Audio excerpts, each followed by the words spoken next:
नमस्ते दोस्तों, स्वागत है आपका हमारे चैनल पे।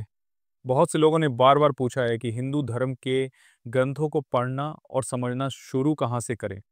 तो आप लोगों को बताना चाहेंगे कि आज हम बात करेंगे वैदिक साहित्य के बारे में, जो हिंदू धर्म का आधार है और विश्व का सबसे प्राचीन साहित्यिक खजाना माना जाता है।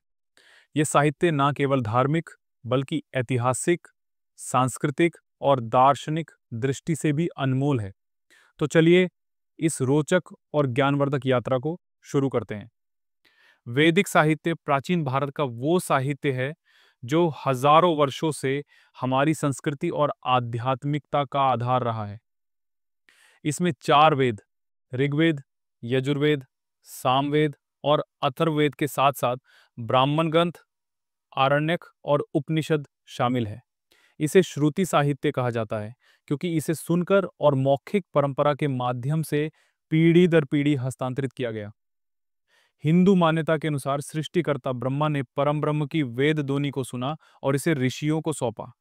फिर ऋषियों ने इसे ध्यान और तप के माध्यम से मानव जाति तक पहुंचाया। ये साहित्य इतना विशाल है कि इसमें जीवन के हर पहलू, धर्म, विज्ञान, दर्शन और सामाजिक व्यवस्था का वर्णन मिलता है। वैदिक साहित्य को चार प्रमुख हिस्सों में बांटा जा सकता है। आइए इनके बारे में विस्तार से जानते हैं। वेद संहिताएं, ये वैदिक साहित्य का मूल है। चार वेद हैं। ऋग्वेद, इसमें 10 मंडलों में 10,552 मंत्र हैं जो मुख्य रूप से अग्नि, इंद्र और सोम जैसे देवताओं की स्तुति करते हैं। यजुर्वेद, ये यज्ञों और कर्म कांडों से संबंधित है। इसमें मंत्र और यज्ञ विधियां शामिल हैं। सामवेद, ये संगीतमय है क्योंकि इसमें मंत्रों को गायन के लिए संकलित किया गया है। अथर्ववेद, ये रोजमर्रा के जीवन, जादू टोना और औषधियों से संबंधित है। ब्राह्मण ग्रंथ, ये यज्ञों और कर्म कांडों की व्याख्या करते हैं। हर वेद के अपने ब्राह्मण ग्रंथ हैं, जैसे ऐतरेय ब्राह्मण ऋग्वेद और शतपथ ब्राह्मण यजुर्वेद।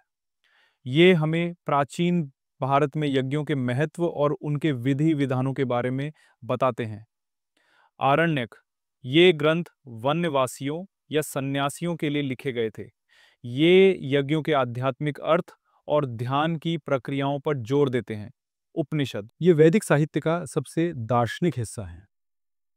उपनिषदों में आत्मा, ब्रह्म और जीवन के उद्देश्य जैसे गहन सवालों के जवाब मिलते हैं।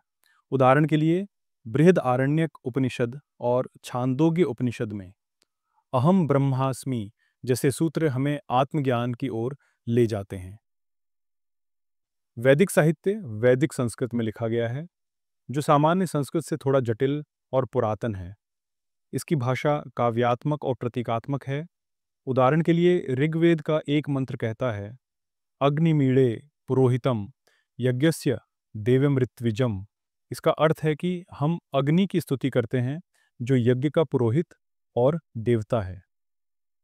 समय के साथ कई शब्दों के अर्थ बदल गए, जिसके कारण वैदिक संस्कृत को समझने के लिए विशेष अध्ययन की जरूरत होती है। यह साहित्य प्राचीन भारत और हिंदू आर्य संस्कृति का एक जीवंत चित्र प्रस्तुत करता है।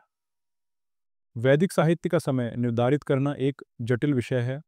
भारतीय परंपरा के अनुसार वेद अपौरुषेय हैं, यानी इन्हें किसी मनुष्य ने नहीं रचा, बल्कि ये ईश्वर से प्रेरित हैं।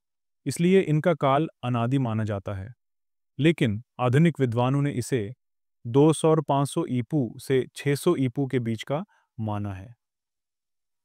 कुछ भारतीय विद्वान जैसे बाल गंगाधर तिलक इसे 400 और 500 ईपू तक ले जाते हैं, क्योंकि ऋग्वेद में खगोलीय घटनाओं का उल्लेख है जो उस समय की ओर इशारा करता है। कुछ लोग इसे लाखों वर्ष पुराना भी मानते हैं, लेकिन यह बहस अभी भी जारी है। वैदिक साहित्य का ऐतिहासिक और सांस्कृतिक महत्व। वैदिक साहित्य केवल धार्मिक ग्रंथ नहीं है, यह प्राचीन भारत की सभ्यता का एक दस्तावेज है। उदाहरण के लिए ऋग्वेद में 40 नदियों जैसे सरस्वती और सिंधु का उल्लेख मिलता है। हिमालय और समुद्र का वर्णन हमें उस समय की भौगोलिक जानकारी देता है।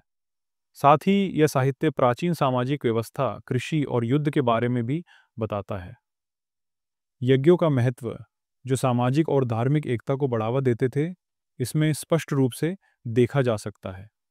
वैदिक साहित्य ने विश्व की सबसे प्राचीन भाषा संस्कृत को भी संरक्षित किया।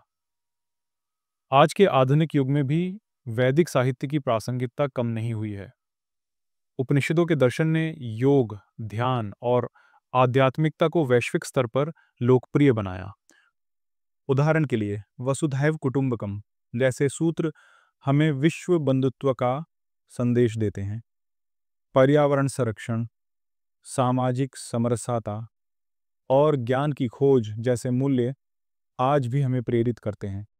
वैदिक साहित्य हमें यह सिखाता है कि सत्य की खोज और आत्म जागरूकता ही जीवन का असली उद्देश्य है। दोस्तों, वैदिक साहित्य हमारी सांस्कृतिक धरोहर का एक अनमोल हिस्सा है। यह हमें न केवल हमारे अतीत से जोड़ता है, बल्कि वर्तमान और भविष्य के लिए भी मार्गदर्शन करता है। जो भी विषय आज हम इस वीडियो में जाने और समझे हैं, उनसे संबंधित वीडियोस आपको इसी चैनल की प्लेलिस्ट में मिल जाएंगे। तो जाइए और शुरू कीजिए अपनी ज्ञान की यात्रा को। अगर आपको यह जानकारी पसंद आई, तो लाइक, शेयर और सब्सक्राइब करना ना भूलें। धन्यवाद और अगली बार फिर मिलेंगे एक नई और रोचक जानकारी के साथ। नमस्ते।